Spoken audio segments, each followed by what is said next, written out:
Nació en Arequipa, en el sur del Perú, en 1874.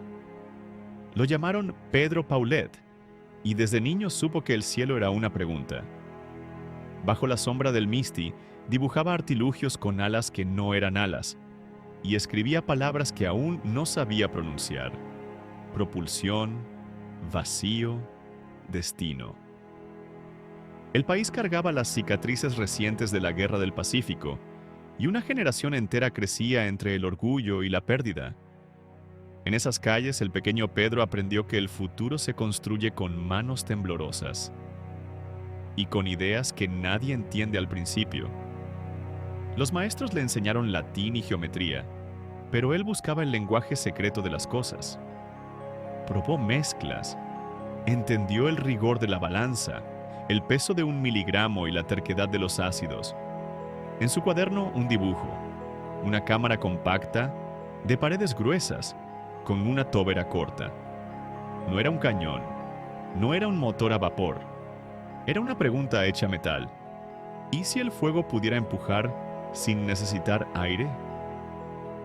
A finales del siglo XIX, el Perú buscaba modernizarse. Consciente del talento del muchacho arequipeño, una beca lo envió a Europa. París lo esperaba, capital de la ciencia, de la luz, de la arrogancia y los milagros. Embarcó con los bolsillos vacíos y un cuaderno lleno de dibujos imposibles.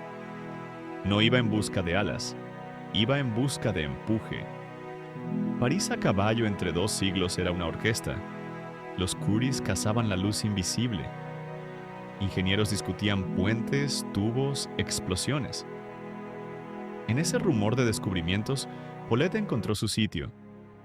Los laboratorios de química, el olor áspero del ácido nítrico, la disciplina de los controles, la idea obstinada de un motor que no necesitara hélice ni caldera. Mientras otros soñaban con globos y alas de seda, él miraba a los cometas y pensaba, el vacío no es enemigo, es territorio. La literatura no le enseñó fórmulas, pero le sopló audacia. Aquellas páginas escritas décadas antes hablaban de cañones y proyectiles. Él descartó el cañón, pero conservó el vértigo. Si una bala podía cruzar el aire, una nave, pensaba, podría cruzar el vacío si su corazón fuera una llama domada. La ciencia necesitaba imaginación, y la imaginación, límites que desafiar. Noche tras noche, diseñó una cámara de combustión compacta, paredes gruesas, un cuello que desembocaba en una tobera diminuta. No era pólvora suelta, eran líquidos que, al encontrarse, harían nacer un fuego más puro. Combustible por un lado, oxidante por el otro. Control, ritmo, pulso. Según contaría años después, esas pruebas ocurrieron en París, cuando el siglo aún era joven. Los cuadernos se llenaban de cálculos y quemaduras, de tachaduras y de una palabra, estabilidad. Frente a sí, el artefacto parecía un insecto de metal. Ajustó proporciones, calculó presiones. Dejó el orgullo fuera de la puerta. Si explotaba, quedaría solo el silencio. La llama piloto titiló. El oxidante besó al combustible. Un rugido breve, contenido, un aliento que empujó hacia atrás, vibrando en la mesa. No era un estallido sin control. Era un empuje, un impulso. Si alguien hubiera descendido a ese sótano, habría visto la historia repensarse, en pequeño. Fue apenas un segundo, acaso 2. Pero el tiempo, en la mente de un ingeniero, se expande. Había pasado algo que no cabía en las palabras del día. Cerró válvulas, enfrió metal, anotó presiones, duraciones, colores de llama. Azul primero, luego un tono pálido, casi fantasmal. Afuera, París volvía a sus cafés. Adentro, un peruano en un sótano había empujado el aire. Y quizá, sin saberlo, había empujado la historia. No bastaba un motor. Diseñó un vehículo que llamó en sus apuntes avión torpedo. Una nave sin hélices, estabilizada por giroscopios, alimentada por motores de chorro. El impulso lo daría la química, la dirección, la inercia domesticada. El mundo aún discutía si un artefacto más pesado que el aire podría volar de manera controlada. Él, tercamente, dibujaba una nave para atravesar no ya el cielo, sino los cielos. La exposición fue un espejo. La modernidad se mostraba con luces y promesas. Se hablaba de automóviles, de vuelos en globo, de electricidad que conquistaría la noche, pero no había vitrinas para motores que nadie sabía nombrar. En ese vacío de nombres, Paulet comprendió que una idea demasiado adelantada no es vista, es atravesada. Guardó discreción. Siguió probando, afinando, con la terquedad de quien no busca aplausos sino un yes. En 1903, un matemático ruso escribió ecuaciones que cambiarían el futuro.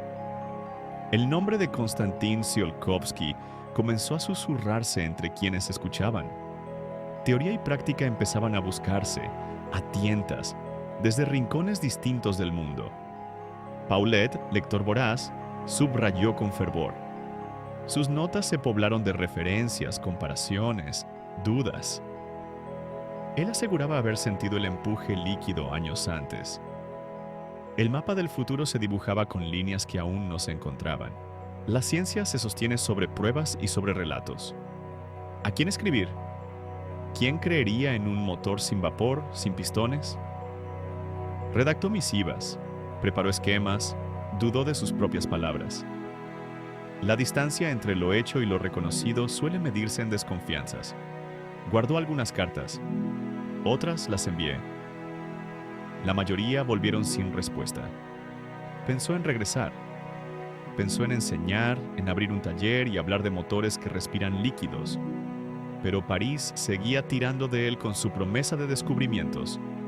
La vida se le partía entre el laboratorio y el mundo.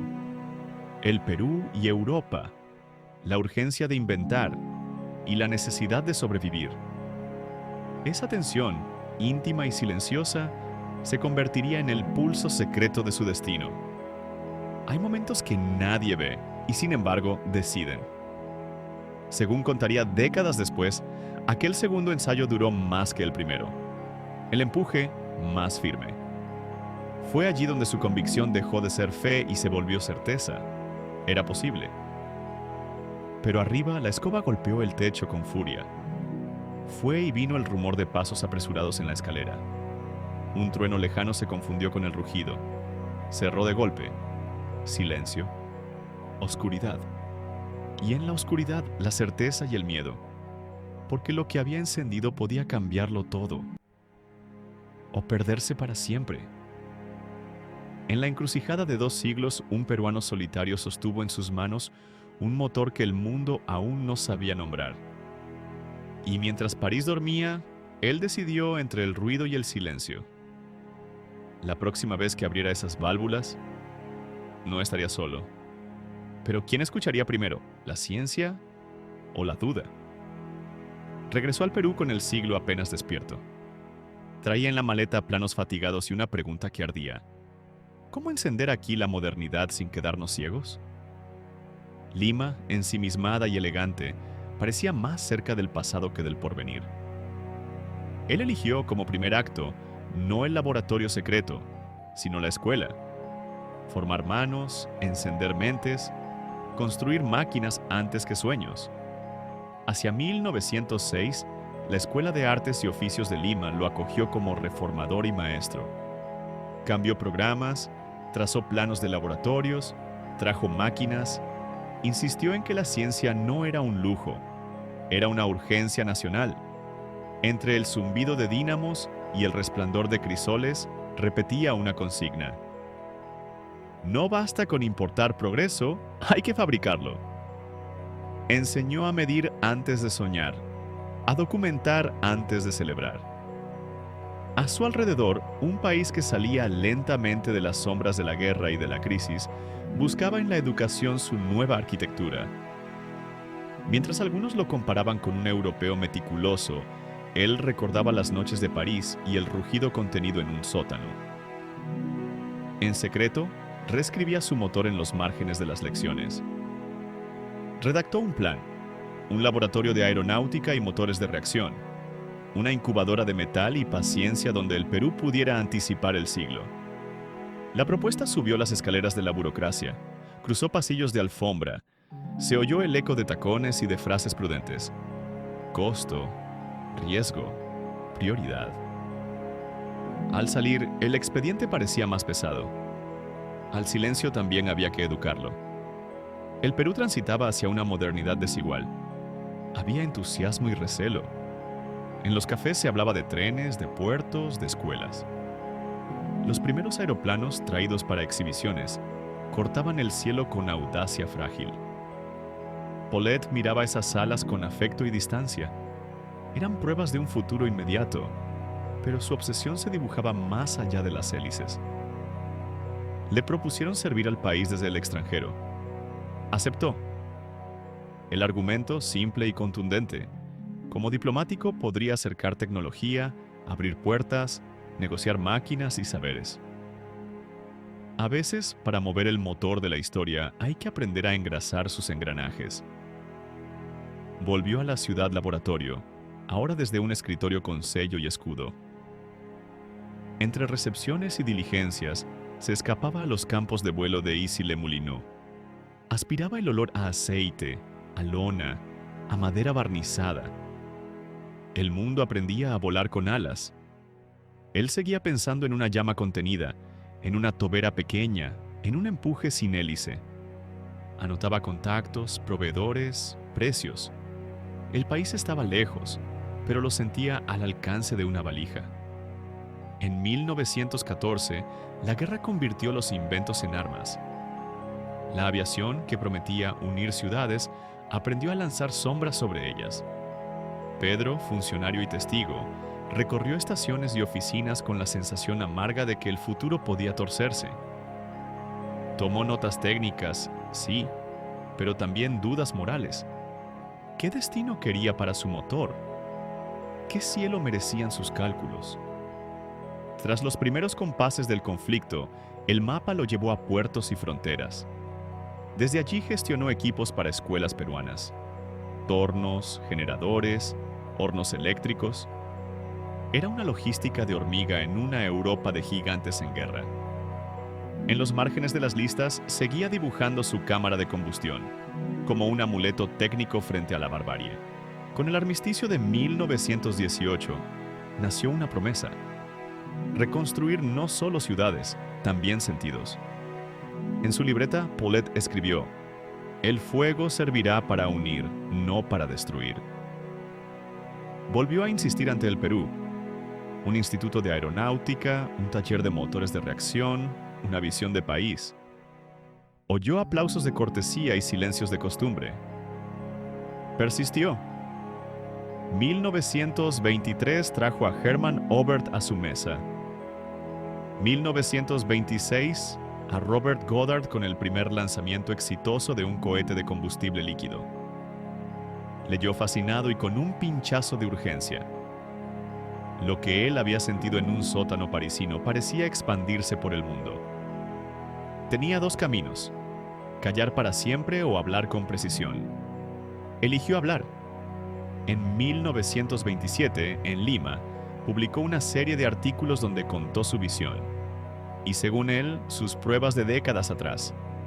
Un motor de combustibles líquidos, un vehículo estabilizado por giroscopios, un diseño que bautizó avión torpedo. No buscaba polémica, buscaba dejar constancia. Describió cámaras de combustión, válvulas de aguja, toberas cortas. Habló de oxidantes fuertes y combustibles ligeros. El papel, por fin, llevaba su llama. Las respuestas fueron un coro disonante. Unos lo llamaron visionario, otros fabulador. Si hubiera encendido ese motor, el mundo lo sabría, decían. Si el mundo no lo sabe, es porque aún no escucha, respondían otros. Paulet, con una calma que era terquedad, reunió documentos, fechó recuerdos, organizó su archivo como quien prepara una defensa o un legado. Escribió a revistas, a sociedades de astronáutica incipientes, a ingenieros que hablaban ya de cohetes no como quimeras, sino como proyectos. Algunos respondieron con cortesía y distancia, otros pidieron detalles que él, celoso y prudente, dosificó. El debate ya no era si el cohete existía, sino quién y cómo abriría sus próximas puertas. En el Perú del llamado oncenio, la palabra modernización ocupaba discursos y presupuestos. Paulet intentó encajar su visión en ese impulso. Logró apoyos parciales, más talleres, mejores equipos, alguna promesa. Pero su motor seguía siendo un extranjero en su propia casa. Demasiado nuevo, demasiado exigente, demasiado él. Sin embargo, algo se movía. Jóvenes ingenieros pedían escucharle más. En 1928, asociaciones de cohetería en Europa empezaron a encender sus propios rugidos breves. El eco cruzó océanos. Paulet, frente a esas imágenes, sintió una mezcla de triunfo íntimo y prisa. Abrió el pequeño cofre. Dentro, una pieza metálica de paredes gruesas brilló bajo la luz. La tomó como se toma un destino y la guardó en el bolsillo interior de su saco. Había esperado años para hablar. Ahora el mundo empezaba a oír, pero no estaba claro quién escucharía. Con la maleta en la mano y el pulso firme, decidió cruzar otra vez el océano. Al otro lado lo aguardaban ingenieros y dudas. Y quizá, una pregunta más peligrosa que todas. Si la llama que guardaba desde París era, en realidad, la mecha de una revolución, ¿lo reconocerían o lo olvidarían otra vez? A fines de la década de 1920, volvió a cruzar el océano. Traía un fajo de recortes de sus artículos de Lima y una pieza metálica envuelta en tela. Europa olía a queroseno y a ambición. Talleres aeronautas, revistas técnicas, sociedades improvisadas que hablaban de cohetería con la mezcla exacta de rigor y fiebre. Paulet llegó con una convicción. Él no había sido una nota al pie, sino un punto de partida. Ahora debía probarlo, con palabras, con metal, con memoria. Redactó cartas claras, precisas, casi quirúrgicas. Adjuntó copias de El avión torpedo, tradujo párrafos, dibujó, una vez más, su cámara de combustión. Nombró fechas, lugares, métodos. No pedía homenaje, pedía interlocutores. Las cartas salieron en tandas, caminando primero por París, luego por Berlín, Viena, Praga. Empezó la espera, ese otro laboratorio donde hierve la ansiedad. Llegaron respuestas, cortesía, curiosidad, escepticismo. Hubo preguntas sobre presiones, materiales, tiempos de combustión. Hubo también silencios que pesaban como piedra. El mundo de la cohetería, todavía joven, era también territorial. Cada grupo guardaba celosamente sus logros. Cada pionero defendía su relato. Pedro percibió la fragilidad de toda memoria técnica. Sin testigos, la historia se vuelve una disputa. Organizó una charla. No encendió nada. Mostró. Habló de oxidantes y combustibles, de válvulas de aguja, de estabilidad giroscópica. Al describir el rugido breve en un sótano parisino de 1890 y tantos, la sala contuvo el aliento. Al final, aplausos moderados, apretones de manos, invitaciones a seguir conversando. Los grandes giros de la historia también pueden sonar a cortesía tibia. 1929 quebró presupuestos y certezas. Laboratorios pospusieron compras, ministerios ajustaron ambiciones. Nada envejece más rápido que una idea sin financiamiento. Paulet tomó su pieza, sus planos, y apretó la mandíbula. Si el dinero retrocedía, él debía avanzar con palabras más nítidas, con alianzas más astutas. En 1930, Berlín respiraba cohetes. Ingenieros y estudiantes levantaban torres de ensayo con recursos mínimos y fe desbordada. Pedro observó de lejos y de cerca. Reconoció errores que él ya había cometido. Celebró aciertos que le devolvieron la esperanza. A veces quisieron ficharlo como excéntrico, otras como colega de otra geografía. Él prefería otro título, continuador. Hubo puertas casi abiertas y agendas que se corrían. En la cohetería, como en la política, el tiempo es un arma. No hubo foto con luminarias. Hubo cafés compartidos con ingenieros anónimos, discusiones nocturnas sobre mezclas, sobre estabilidad a altas temperaturas, sobre metales que aguantaran el beso implacable del oxidante. La historia muchas veces se sostiene en esos diálogos sin acta. El Perú lo reclamó otra vez. 1930 trajo la caída de un régimen y el vértigo de reorganizarlo todo. Entre decretos y esperanzas, Paulet se plantó con su carpeta de ideas. Instituto de Aeronáutica, motores de reacción, talleres escuela. Encendió auditorios, incomodó despachos, volvió a formar alumnos. Era el mismo país, eran otros tiempos.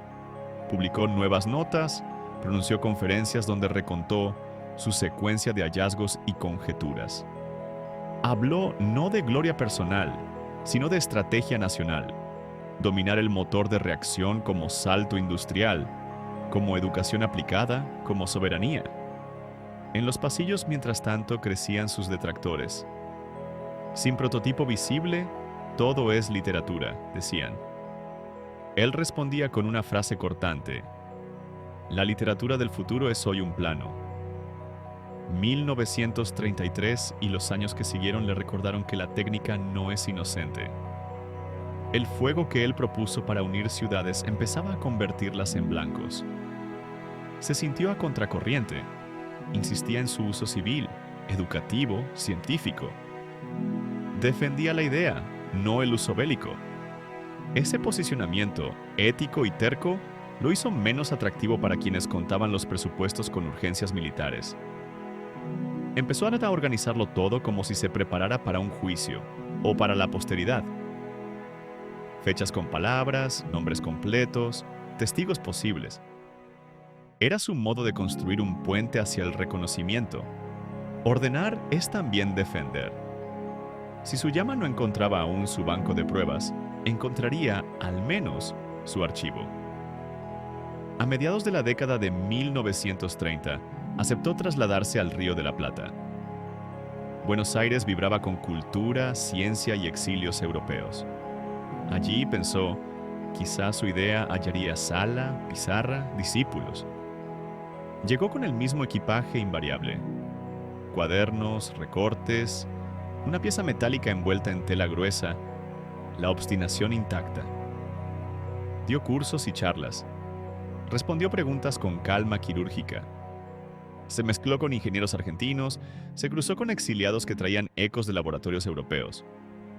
No llegó a erigir un taller propio como soñaba, pero sembró inquietudes. ¿Sin hélice? ¿De veras, profesor? Y él, sin hélice, con control, con paciencia. 1939 encendió la mecha más amarga.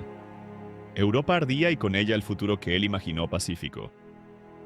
En su libreta, una sentencia. No me retracto, el fuego debe servir para la paz. Sabía que su motor, esta familia de motores, caminaría hacia el frente antes de caminar a las estrellas. Y sin embargo, no renunció al horizonte largo. Era breve, casi un pie de página, pero visible. Su nombre, por fin, aparecía en un contexto internacional. Sintió un alivio que no era triunfo, más bien el oxígeno correcto tras una apnea muy larga. Releyó su archivo, subrayó los pasajes clave, agregó notas al margen. Esto debe quedar claro. Empezó a considerar algo que había postergado por orgullo y prudencia. Depositar sus papeles y su pieza en una biblioteca, en una academia, en un lugar donde sobrevivieran a él. Tomó la cámara de combustión, la sopesó. Escuchó entonces pasos en el pasillo. Una mano golpeó la puerta con urgencia. Una voz, acelerada, dijo desde el otro lado. «Doctor Paulet, han encendido algo en Europa. Dicen que su idea ha cambiado de escala». Él no soltó la pieza. La tomó con más fuerza.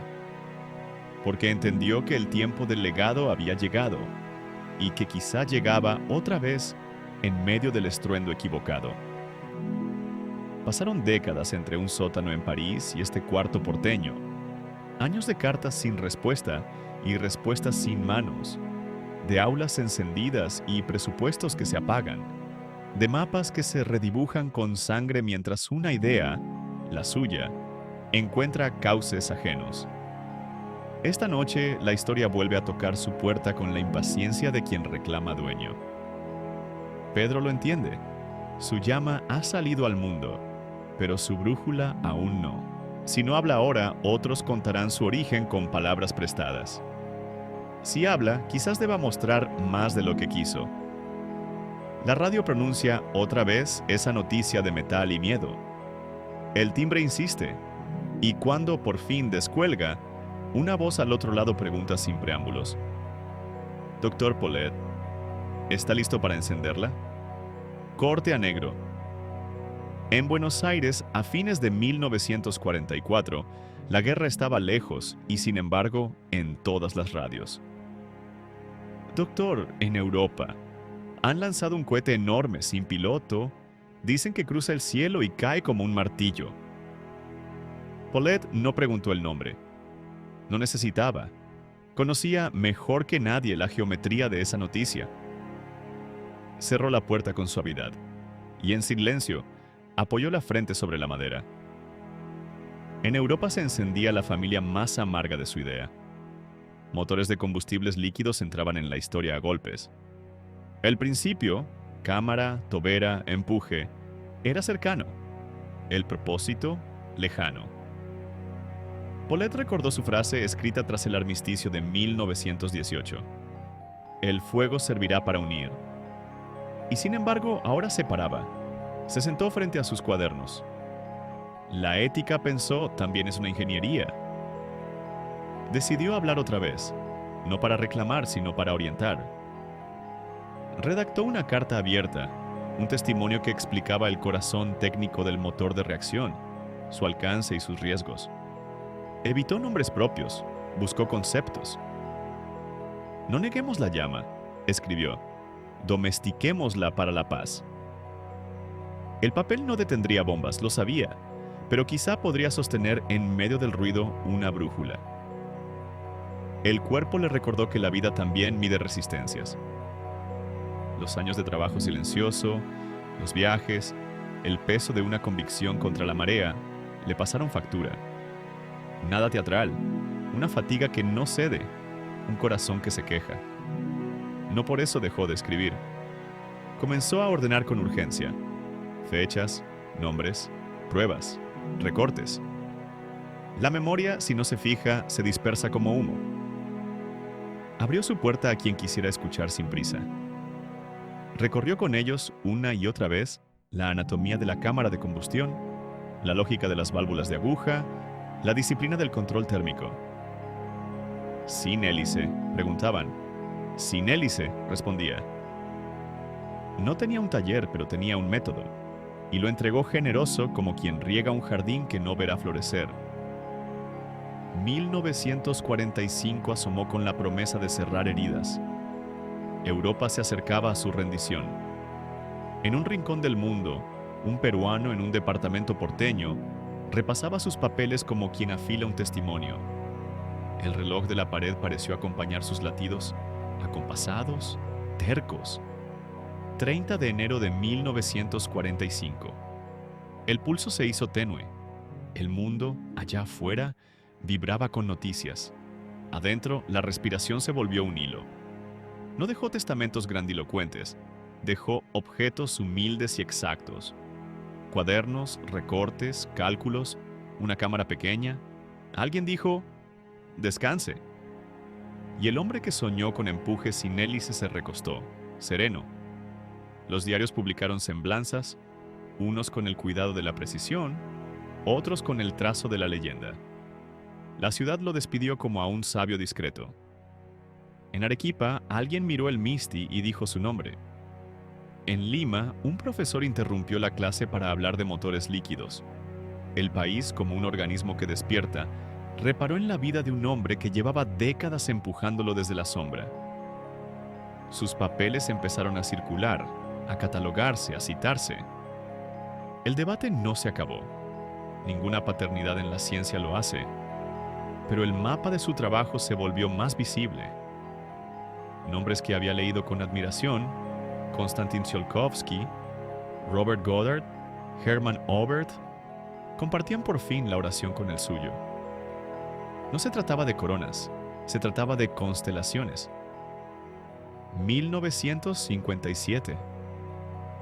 El mundo ascendió de golpe, y el Perú, con su propio ritmo, alzó la vista y vio pasar un punto que reescribía las escalas. Detrás de ese destello había ecuaciones, fábricas, rivales. Había también la idea íntima de una llama que empuja en el vacío. Los cuadernos de Paulet, en una estantería, parecieron respirar. 1961. La palabra astronauta dejó de ser ficción. Quienes conocían la historia técnica apuntaron en pizarras el árbol genealógico de ese logro.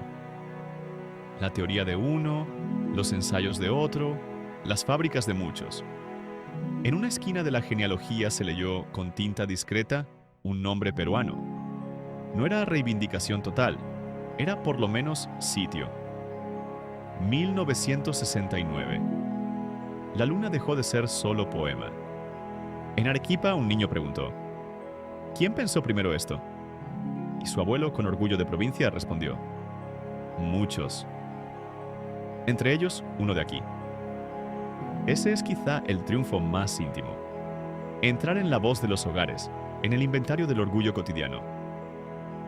El país, paso a paso, tendió puentes hacia la aeronáutica y el espacio. Cursos, cohetes de ensayo, laboratorios que huelen a metal y a futuro. En discursos y aulas, su nombre sirve de brújula, no como mito absoluto, sino como pregunta permanente. ¿Qué hace falta para encender aquí, de manera propia, llamas que empujen conocimiento? El siglo XXI trajo cohetes que regresan, naves que se acoplan con danza precisa, robots que exploran otros mundos. Nada de eso se explica sin el matrimonio entre oxidantes y combustibles que cantan, dentro de cámaras de combustión, sin toberas que domesticaron el flujo, sin giroscopios que sostienen trayectorias. Los nombres cambian, los presupuestos crecen, las ambiciones se multiplican, el corazón técnico sigue latiendo en el mismo lugar. Las montañas guardan memorias largas. Allí donde un niño recortó sueños, hoy otro niño dibuja con mejor papel y mejores lápices, pero con idéntica urgencia. Si la historia tiene justicia, se mide en estas repeticiones. Preguntas que vuelven, manos que las afinan, países que se animan a creer en su propia ingeniería. Frente al metal, nadie oye el rugido breve de aquel sótano en París, pero algo vibra. La intuición de que no fue magia, sino método. No fue improvisación, sino paciencia. El cartel habla de fechas con palabras, de lugares, de dudas. El visitante sale con una idea. Las patrias también son herramientas.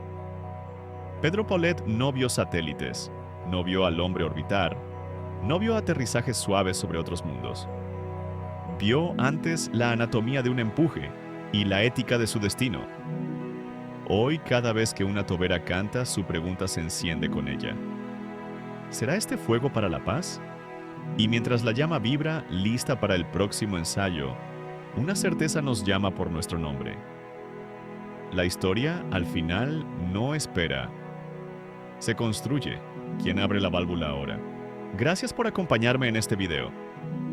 Si te ha parecido útil o interesante, te invito a suscribirte al canal y a activar la campanita para no perderte ningún contenido.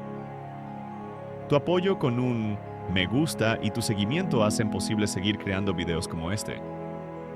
Hasta la próxima y muchas gracias por tu tiempo.